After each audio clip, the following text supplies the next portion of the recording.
నమస్తే welcome to AB Telugu news. నేను రాధిక. ఉద్యమం ఆగదు.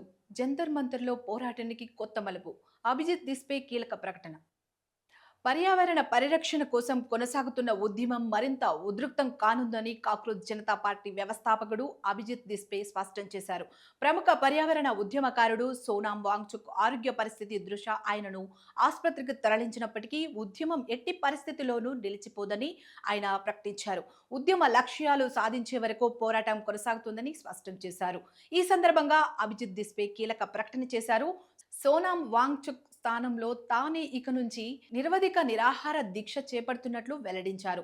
ప్రజల మద్దతు ఉద్యమానికి ప్రధాన బలమని పేర్కొంటూ ఎవరూ వెనక్కి తగ్గొద్దని కార్యకర్తలు మద్దతుదారులకు పిలుపునిచ్చారు.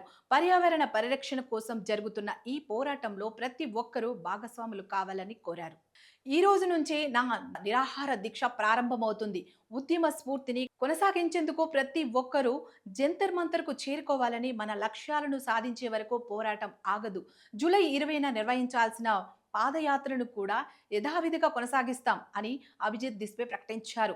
సోనాం వాంగ్చుక్ ఆరోగ్య పరిస్థితిపై ఆందోళన వ్యక్తమవుతున్న వేళ ఆయనకు మద్దతుగా దేశంలోని వివిధ ప్రాంతాల నుంచి పర్యావరణ కార్యకర్తలు, సామాజిక సంస్థలు సంఘీభావం ప్రకటిస్తున్నారు. ఉద్యమ వ్యక్తులపై ఆధారపడకూడదని, ప్రజల సంకల్పమే అసలైన బలమని నిర్వాహకులు చెబుతున్నారు.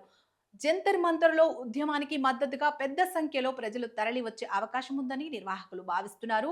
జూలై 20న జరగనున్న పాదయాత్ర కూడా ఈ ఉద్యమంలో కీలక ఘట్టంగా నిలవనుందని వారు పేర్కొన్నారు. పర్యావరణ పరిరక్షణ, ప్రజల హక్కుల కోసం ఈ పోరాటాన్ని మరింత విస్తృతంగా తీసుకెళ్లేందుకు ఉద్యమకారులు కార్యాచరణను వేగవంతం చేస్తున్నారు.